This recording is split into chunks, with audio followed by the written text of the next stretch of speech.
So I finally bought the MetaQuest 3S and I immediately made 3 boneheaded mistakes setting it up. One of them involved yelling at my phone like it owed me rent. Let's fix that so you don't do the same. Okay, I'm totally faking this unboxing because, let's face it, I've already torn into this thing like a kid on Christmas morning.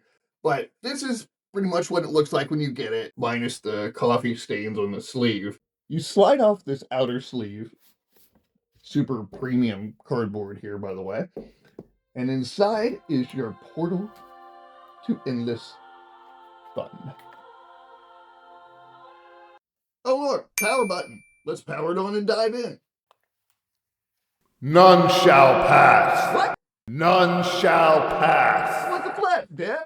Turns out the magical gateway to fun was hiding in this luxurious little cardboard sleeve with medium gray hieroglyphics.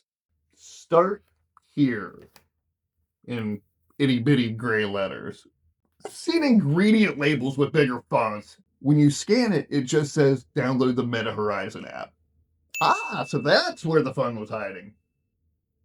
So yeah, step 1, start at the beginning. Who knew? So I download the Meta Horizon app and I'm feeling like we're this close to the fun.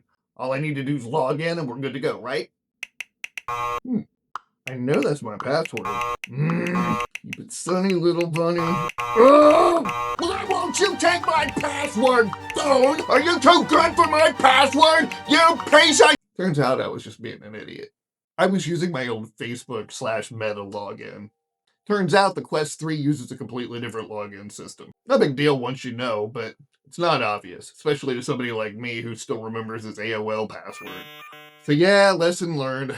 Check your login before you start questioning your life choices. Mistake number 3, not setting up the headset for these big chunky glasses. Apparently 82% of people my age wear glasses, so yeah, this one's for my tribe. If you put on the headset straight out of the box, you're probably going to bump your glasses on the inner lenses of the headset. Not only does that ruin your view, it can actually scratch your glasses and your headset lenses. Double ungood. Here's the fix. Take off this face part thingy, yeah, that's a technical term there, and snap in this little spacer that comes in the box. And then snap your face part thingy back into place. Maybe. Come on. Ugh. Yeah, like that. And now you've got instant breathing room for your glasses. Here's a bonus tip. You can move these lenses farther apart or closer together by grabbing the black housing. Don't touch the lenses themselves or you'll smear them and you'll be mad. Now, I've seen people measuring their pupillary distance, but there's only 3 options, narrow, medium, and wide, so I say try all 3 and pick whichever one doesn't make you dizzy. Also, when you put it on, scoop it up over your glasses and pull the straps back behind your head. When you take it off, lift up on the straps first and tilt down. This saves both your glasses and your sanity. So yeah, those were my first 3 big mistakes setting up the MetaQuest 3S. Thankfully, I'm stubborn and I powered through it because the world of virtual reality has been completely worth it.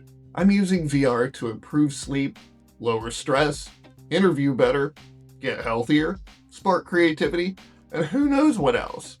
Yeah, at 52. These things aren't just for kids anymore.